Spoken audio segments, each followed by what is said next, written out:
কচু গাছ বের হয়ে যায়। আর ভালো লাগে না এই শাক পাতা খেয়ে থাকতে। বিধাতা যে কবে মুখ তুলে চাইবেন একটু।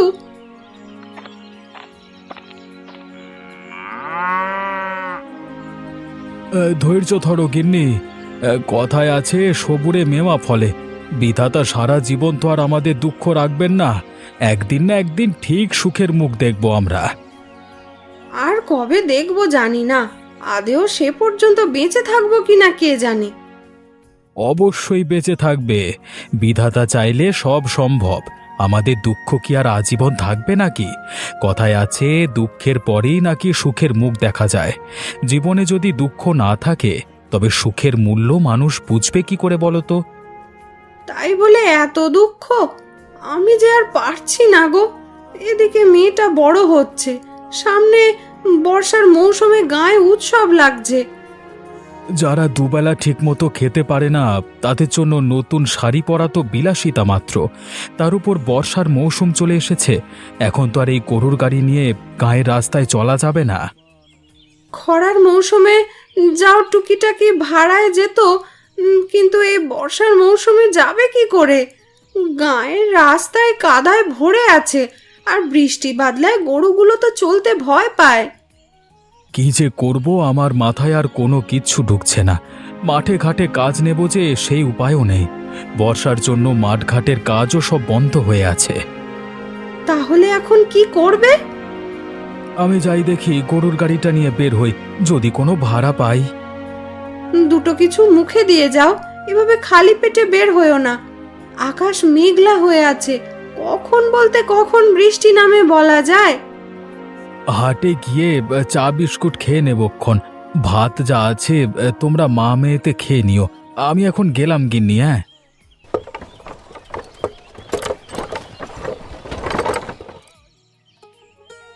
কই গো, তোমার হলো? সেই কখন থেকে স্নান সেরে ঘরে বসে আছো? এতক্ষণ লাগে বুঝি তৈরি হতে?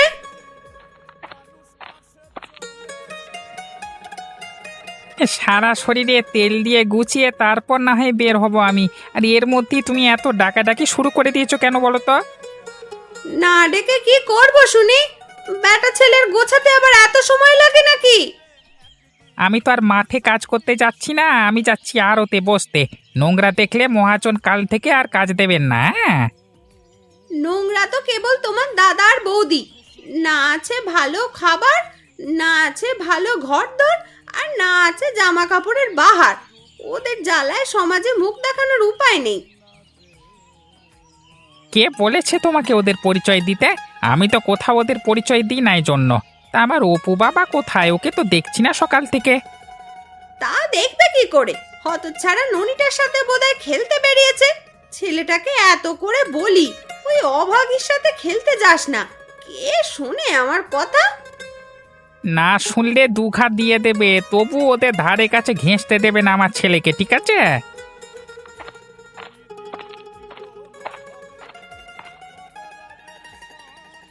ও মা, কাকিমা, আজ দেখছি অনেক পদের রান্না করেছো। আজকে তোমাদের বাড়িতে কেউ আসবে নাকি গো? না না ননি দিদি, মা তো সব সময় আমাদের জন্য হরেক পদের খাবার বানায়। এই অপু, তোকে না কতবার বলেছি ননির সাথে খেলতে না যেতে? এত মানা করা সত্ত্বেও কেন গেছিস তুই ওর সাথে খেলতে? কেন মা, ননি দিদির সাথে খেলা করলে কি হবে? বড্ড বড় হয়ে গেছিস তাই না? আবার মুখে মুখে কথা বলছিস। একবার যেটা বলবো সেটাই করবি মুখ বুজে। এখন খেতে বসায়। মা, ও মা, ননি দিদিও আমাদের সাথে খেতে বসুক না। একদম না। এমন খাবার বাপের জন্মে তো চোখেও দেখেনি ওরা। সকাল থেকে তো ওই পান্তা খেয়েই কাটে। একদম ওই হতচ্ছাড়ির নাম নিবি না। আর তুই এখনো এখানে হাবাদের মতন দাঁড়িয়ে আছিস কেন শুনি? ঠিক আছে কাকিমা, আমি চলে যাচ্ছি। যাই রে অপু। হ্যাঁ, যা ভাগ এখান থেকে, ভাগ। এখানে থাকলে আমাদের পেটে ব্যায়াম হবে, তোর নজর লেগে। তা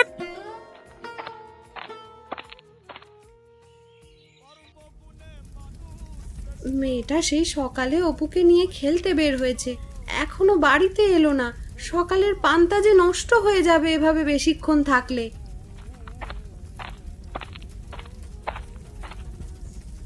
এই যে মহারানী, এতক্ষণে তোর আসার সময় হলো। এদিকে তোর চিন্তায় আমি ঠিকমতো রান্নায় মন দিতে পারছি না। তোকে না কতবার বলেছি এভাবে না খেয়ে খেলতে যাবি না। খাওয়া না খাওয়ায় আর কি আসে যায় মা, সেই তো প্রতিবেলার মতো আমাকে পান্তা খেয়েই থাকতে হয়। কি হয়েছে তোর মা? তুই তো এভাবে কথা বলিস না। তবে আজ কেন এভাবে কথা বলছিস? তোর মন খারাপ নাকি?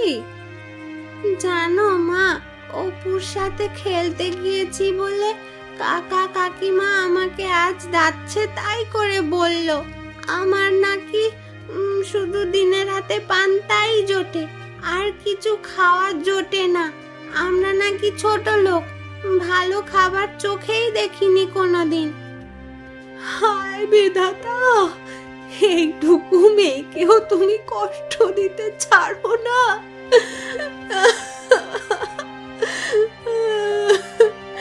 তোকে না কতবার করে বলেছি মায়ার ঘরের আশেপাশেও যাবি না। তুই কেন বারবার যাস মা? আমি তো কেবল অপুর সাথে খেলা করতে যাই মা। অপু আমায় বড্ড ভালোবাসে, আর অপু তো আমার ভাই।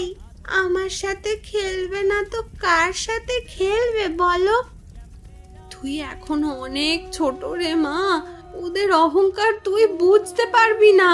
আমরা গরিব বলে ওরা আমাদের দেখতে পারে না দু চোখে। তুই আর ওদের ধারের কাছে যাস না মা। আমি তো ওদের বাড়িতে খাবার খেতেই যাই না মা, আমি শুধু যাই একটু খেলা করতে। আর আমাদের এক উঠোনে বাড়ি, একসাথে উঠোনে বসে খেলা করলে কি হয়? সেটা যদি তুই বুঝতি তাহলে আর আমাকে এভাবে প্রশ্ন করতিস না রে মা। এখন যা, পান্তা ভাত রেখেছি, একটা লঙ্কা দিয়ে ডলে খেয়ে নে। রোজ রোজ আমার পান্তা ভাত খেতে আর ভালো লাগে না, লাগে না আর ভালো মা। কবে তুমি কাকু কাকিমার মতন ভালো ভালো রান্না করবে আর আমাকে ভালো রান্না করে খাওয়াবে? করবো রে মা, করবো। বিধাতা একদিন আমাদের সব দেবে, তখন দেখিস তোকে রোজ রোজ ভালো মন্দ রান্না করে খাওয়াবো। এখন যা মা, খেয়ে নে। ঠিক আছে মা। আজকে কি হাটে কোনো লোক আসেনি নাকি? দুপুর গড়িয়ে বিকেল হতে চললো, কেউ তো এলো না গরুর গাড়ি করে বাড়ি ফেরবার জন্য।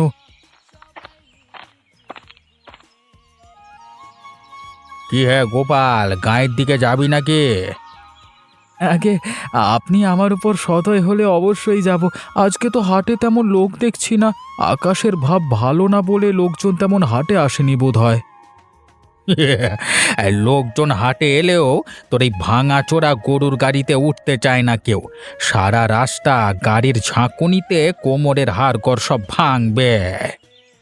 কি যে বলেন না বাবু, আজকে কত বছর হয়ে গেল এই গরুর গাড়ি দিয়েই তো গায়ের লোকজনকে হাটে নিয়ে আসা যাওয়া করছি। তোদের মতো ছোট লোক আর করবেই বা কি শুনি? তোর ছোট ভাইটাকে দেখ, কিছু শেখা উচিত তোর। ছেলেটা অল্প দিনে চৌধুরী বাবুর আড়তে লেখালেখির কাজ করে ভালো কামাচ্ছে, আর তুই কি না এখন এই গরুর গাড়ি ঠেলছিস? কি করব বাবু বলুন তো? আসলে আমি কাজ করি আমাদের সংসারটা চালিয়েছি, সেই সাথে ছোট ভাইটাকে দু কলম লেখাপড়া শিখিয়েছি। এখন বড় হয়ে যে সব এভাবে ভুলে যাবে তা কে জানতো। তোদের এই ভিখিরি জাতটাই এমন, উপকার করলে কখনো উপকার মনে রাখতে চায় না। এই জন্য কেউ তোদের দেখতে পারে না। আকাশের অবস্থা বেশি ভালো ঠেকছে না বাবু, মনে হচ্ছে খুব জোর বৃষ্টি নামবে। আপনি বাড়ি যাবেন বাবু? হ্যাঁ রে, আমি বাড়ি যাব। এখন আমার বাড়ির সামনে গাড়ি নিয়ে চল দেখি। আর কয়েকটা মিনিট দাঁড়িয়ে দেখি আরও দু একজন পাই কিনা।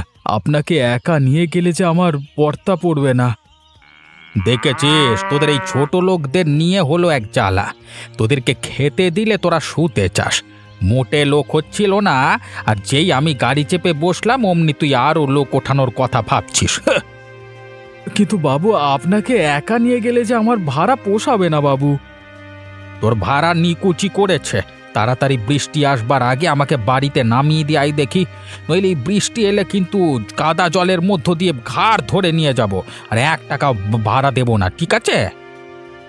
ঠিক আছে ঠিক আছে বাবু, চলুন তবে নিয়ে যাই।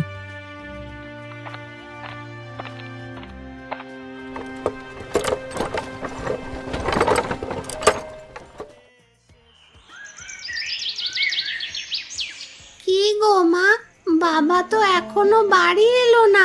অন্যদিন তো এর আগেই বাড়ি চলে আসে বাবা। আমিও তো সেটাই ভাবছি রে মা, আজ বোধহয় তোর বাবা দূরে কোথাও ভাড়ায় গেছে।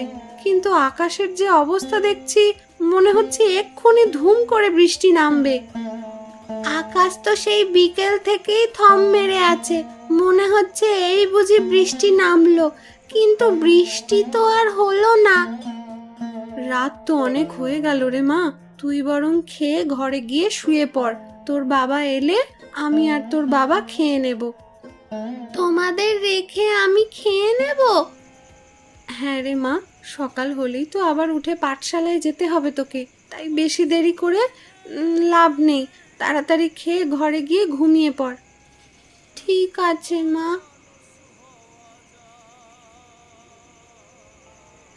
আজকে কচুটা কোথা থেকে এনেছো মা?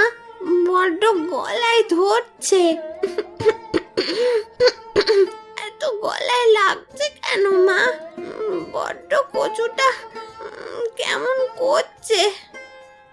শাক পাতা তুলতে তুলতে আশেপাশে আর কোনো শাক পাতা অবশিষ্ট নেই, তাই লতাদের বাড়ির ডোবার ধার থেকে ওই কটা কচু শাক তুলে এনেছিলাম, ওটাই রান্না করেছি।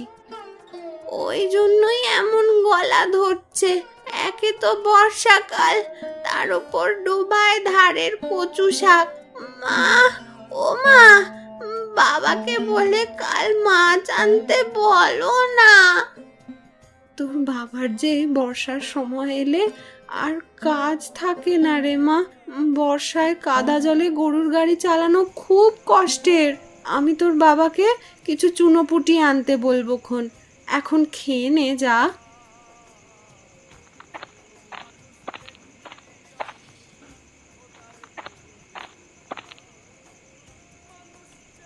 আরে ও গিন্নি, গরুর ঘরে কটা ঘাস কেটে দিয়ে এসেছিলে কি?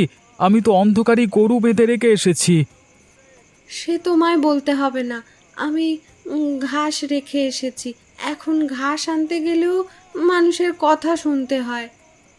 কেন, কে আবার কথা শোনালো তোমাকে? কে আবার? বিমলা পিসির মুখের জ্বালায় কোথাও যাবার উপায় আছে নাকি?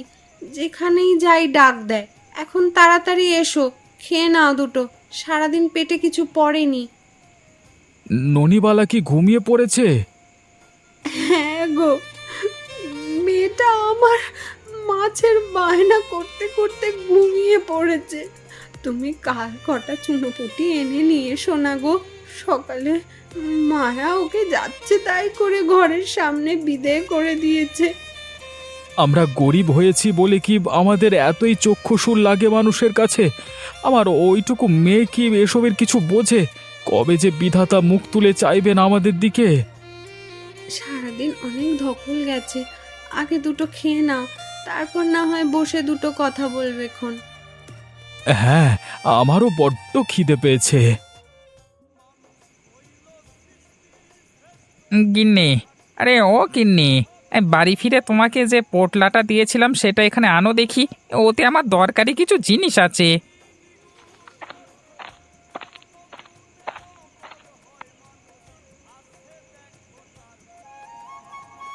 কি আছে গো ওই পোটলাতে? দেখে তো মনে হচ্ছে মূল্যবান কিছুই আছে। হ্যাঁ গো গিন্নি, এর মধ্যে আছে আমাদের সুখের মূল মন্ত্র। এর মধ্যে যা আছে তাতে আমাদের এই বর্ষা ভালোভাবে কেটে যাবে। কি আছে সেটা তো দেখাবে আমায়। অপু কি ঘুমিয়েছে? ও জেগে থাকলে এসব কথা বলা যাবে না। বাপের কুকর্ম শুনে ওর মন খারাপ করতে পারে। হ্যাঁ, অপুকে আমি পাশের ঘরে ঘুম পাড়িয়ে শুইয়ে এসেছি। এখন বলো দেখি ওই পোটলাতে কি রেখেছো? ওমা, এই টাকা তুমি কোথায় পেলে? তোমার বেতন তো মাত্র 20 টাকা, কিন্তু দেখে তো মনে হচ্ছে এখানে 80 টাকার বেশি আছে। হ্যাঁ গো গিন্নি, তুমি একদমই ঠিক ধরেছ। এখানে গুনে গুনে পুরো 90 টাকা আছে। এই টাকা দিয়ে এবারে বর্ষায় উৎসবের দিন না শুধু, হ্যাঁ, পুরো বর্ষা জুড়েই ইলিশ খাবো আমরা। কিন্তু এত টাকা তুমি পেলে কোথায় শুনি? কেউ জানতে পারলে আবার কোনো বিপদ হবে না তো? আরে না গিন্নি, আড়তের সব টুকিটাকি হিসেব তো আমিই করি। সেই সুবাদে আজকে কদিন একটু একটু করে মানে সরিয়ে আজকে বাড়ি নিয়ে এসেছি। কিন্তু মহাজন যদি জানতে বা বুঝতে পারে, তাহলে তো পঞ্চায়েত মোড়লের কাছে বিচার দেবে আমাদের নামে। সে এত কিছুর হিসেব রাখে না, আর যদিও কখনো জিজ্ঞেস করে তবে ভুলভাল কিছু একটা বুঝিয়ে দিলেই চলবে। সামনে উৎসবের দিন, টাকাগুলো এনে তুমি ভালোই করেছো। এবারে বড় বড় ইলিশ মাছ খাবো আমরা। সে খেয়েও এখন এই পোটলাটা ভালো মতো কোথাও লুকিয়ে রাখো, কেউ কখনো যেন টের না পায়। হ্যাঁ, ঠিক আছে, এই দাও দাও, আমায় দাও দাও। রাত তো অনেক হলো, এখন চলো ঘুমোতে যাই। সকালে উঠি তো আবার আরতে যেতে হবে। হ্যাঁ।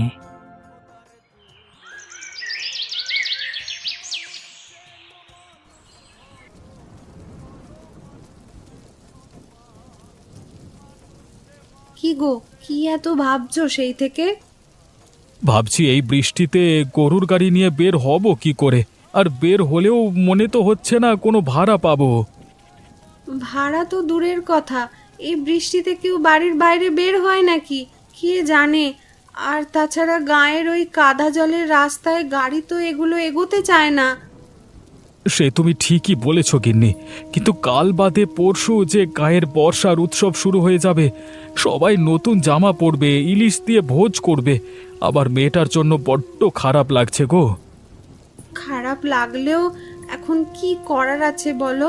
তার থেকে কোনোভাবে তুমি বাজার থেকে ছোট মাছ বা একখানা সরপুঁটি কিনে এনো, মেয়েটাকে তাই রেঁধে দেব। আর গত বছরের একখানা শাড়ি আছে, সেটা একটু সেলাই করে দিলেই হবে। আমাদের নিজেদের জন্য তো মনে কোনো দুঃখ নেই, কিন্তু আমার মেয়েটার জন্য যে বড্ড দুঃখ হয় আমার। আমরা তো সব বুঝি, সহ্য করে উঠতে পারি, কিন্তু ননিমা যে এখনো অবুঝ। আস্তে আস্তে সব বুঝে যাবে। গরিব ঘরে জন্মালে মানুষ তাড়াতাড়ি বাস্তবতা শেখে। বৃষ্টিটা একটু কমেছে, আমি বরং যাই নদীর ধারে গিয়ে দেখি মাছের নৌকাগুলোতে কোনো কাজ পাওয়া যায় নাকি। সে কি, এখন এই কাক ভেজা হয়ে তুমি কাজ খুঁজতে বেরোবে? তাছাড়া আর উপায় নেই, দেখি আমার মেয়েটার জন্য কিছু করতে পারি কিনা। ননির মুখে হাসি ফুটলে আমার মনে শান্তি লাগে। একটু মুখে কিছু দিয়ে যাও, খালি পেটেই বেরিয়ে যাবে। হ্যাঁ গো গিন্নি, এখন আমি গেলাম।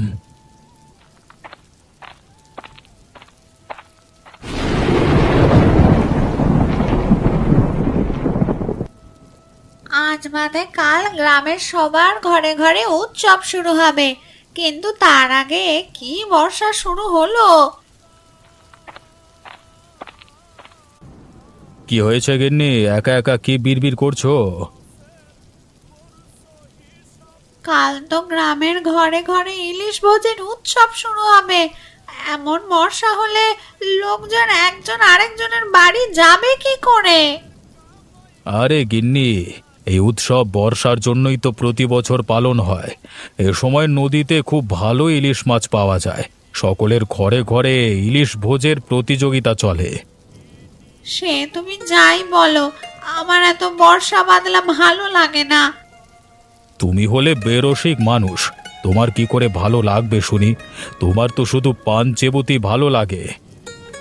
হ্যাঁ, তা তুমি ঠিকই বলেছ, পান হলে আমার আর কিচ্ছুটি লাগে না। তা বাবু সেজে কোথায় যাচ্ছ তুমি এই বৃষ্টি মাথায় নিয়ে? নদীর পাড়ে যাচ্ছি, বড় বড় নৌকা বোঝাই করে ইলিশ নিয়ে এসেছে জেলেরা। তুমি তো জানোই এই বাজারে আমার কত বড় ইলিশের ব্যবসা। নিজে গিয়ে দেখে শুনে যাচাই করে নেব। সকালের জল খাবার খাবে না? না খেয়ে চলে যাবে নাকি? হ্যাঁ গিন্নি, সকালের জলখাবার খাওয়ার এখন আর সময় নেই। জলখাবার খেতে বসলে দেরি হয়ে যাবে। আর তাছাড়া বৃষ্টিটা এখন একটু কমেছে, এখন না বেরোলে আর পরে বের হতে পারবো না। ঠিক আছে, যাও তবে, সাবধানে যেও। আবার ছাতাটা আবার কোথায় রাখলে? ছাতাটা দাও দেখি আমাকে। ওই দেখো, বারান্দার দেয়ালে টাঙানো আছে, ওই যে নিয়ে যাও।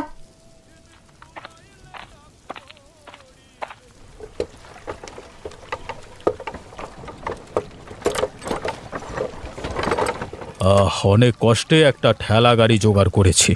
এই বর্ষার সময় এলে আমার কিচ্ছুটি পাওয়া যায় না ধর। ওই যে কাদা হয়েছে, আমি এই রাস্তায় উঠবো কি করে? একটু পা পিছলে গেলি তো সোজা নদীতে। আমি যে সাঁতারও জানি না। না না, দাঁড়িয়ে না থেকে যাই, উঠবার চেষ্টা করি একটু আস্তে আস্তে। পড়ে গেলেও ওই বড় ইলিশ মাছ ছাড়ছি না ভাই। বাঁচাও! কে কোথায় আছো? বাঁচাও!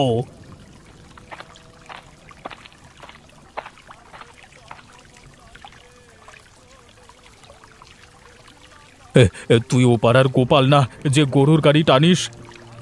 আগে হ্যাঁ বাবু, আপনি নদীতে পড়লেন কিভাবে? আর বলিস না সে কথা। একে তো সাঁতার জানি না, তার উপরে কাদায় পা পিছলে সোজা নদীতে পড়েছি। তা পড়লেও আপনি তো দেখি এই বড় ইলিশ মাছটা ছাড়েননি। ইলিশ মাছটা বড্ড পছন্দ হয়েছে রে। এত বড় ইলিশ দেখলে বাড়িতে গিন্নি খুব খুশি হবে। কিন্তু এই বৃষ্টি মাথায় তুই কি করতে এসেছিলিস নদীর পাড়ে? আসলে আমার কাজ নেই, এই বৃষ্টির সময় ভাড়া হয় না তেমন। মেয়েটা কতদিন হলো মাছের মুখ দেখে না। কালকে তো গ্রামে ঘরে ঘরে ইলিশ ভোজের উৎসব, তাই ভাবলাম যদি কোনো কাজ করে কিছু টাকা পাই তবে মেয়েটার জন্য একটা ছোট দেখে ইলিশ আর একটা শাড়ি কিনে নিয়ে যাব। ওহো, এই ব্যাপার। আমার জীবন যে বাঁচিয়েছে সে কখনো দুঃখে থাকতে পারে না। এই নে, এই বড় ইলিশটা নিয়ে যা, আর আমি তোকে কিছু টাকা দিচ্ছি। মেয়ে আর গিন্নির জন্য শাড়ি নিয়ে যা।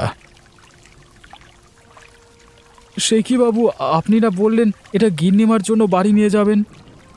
ওরে, আমি যে বেঁচে সশরীরে বাড়ি যাচ্ছি এটাই তোর গিন্নিমার জন্য অনেক। আর শোন, কাল থেকে তুই আমার কাছে কাজ করবি। তোর গাড়িতে করে মাছ হাটে নিয়ে যাব নদীর পাড় থেকে।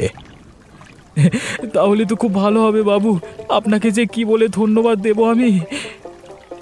আমাকে ধন্যবাদ দিতে হবে না, ধন্যবাদ তো তোকে দিতে চাই আমি। তুই আমার জন্য আজকে নিজের জীবন বাজি রেখেছিস। তোর জন্য যা করব সেটাই কম হয়ে যাবে। এখন যা, মাছটা নিয়ে মেয়েকে খাওয়া আর শাড়ি কিনে নিয়ে যা। ঠিক আছে বাবু, ঠিক আছে। একটু আগেই এক পশলা বৃষ্টি হয়ে গেল, এখন আবার আকাশে ঘন কালো মেঘ করেছে।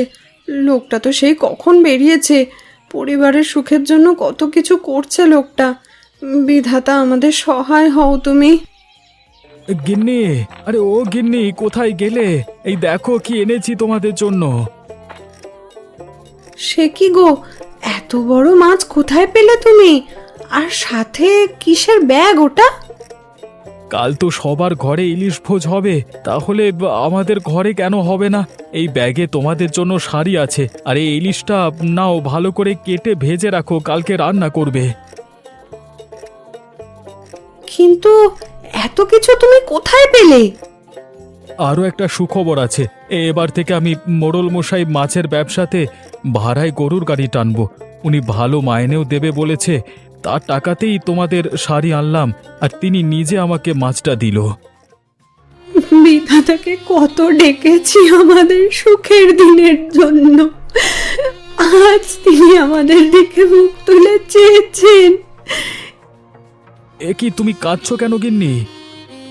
এ কান্না যে আমার সুখের কান্না। আমি ঘরে গিয়ে ননিকে ওর শাড়িটা দিয়ে আসি, মেয়েটা আমার বড্ড খুশি হবে। হ্যাঁ হ্যাঁ, চলো ননিকে দেখাই। আজকে যে আমার কি খুশি লাগছে গিন্নি, আজ থেকে আমাদের সকল দুঃখের অবসান হলো। হ্যাঁ গো, আমাদের সুখের থেকেও আমাদের ননির মুখের হাসিটা বড্ড মূল্যবান। ওর মুখের হাসি আমাদের সকল দুঃখ ভুলিয়ে দিয়েছে আজকে। এত বড় ইলিশ মাছ আমি আগে কখনো দেখিনি। মা আজ ইলিশ মাছ দিয়ে কত কিছু রান্না করেছে। এখন সবাই খাওয়া শুরু করি, চলো মা।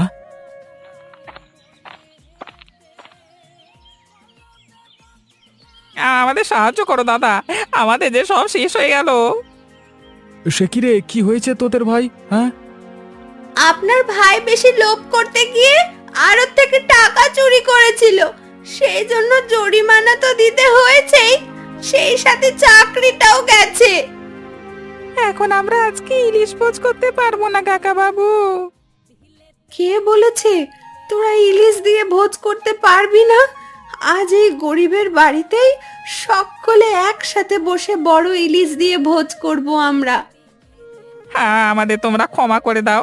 আজকে বুঝেছি কখনো কাউকে অবহেলা করতে নেই, বিপদের দিনে যে কেউ কাজে লাগতে পারে। আর বাইরে দাঁড়িয়ে ভিজিস না, ঘরে আয় সকলে। এই বৃষ্টির দিনে এই গরিবের বড় ইলিশ দিয়ে ভোজ করি।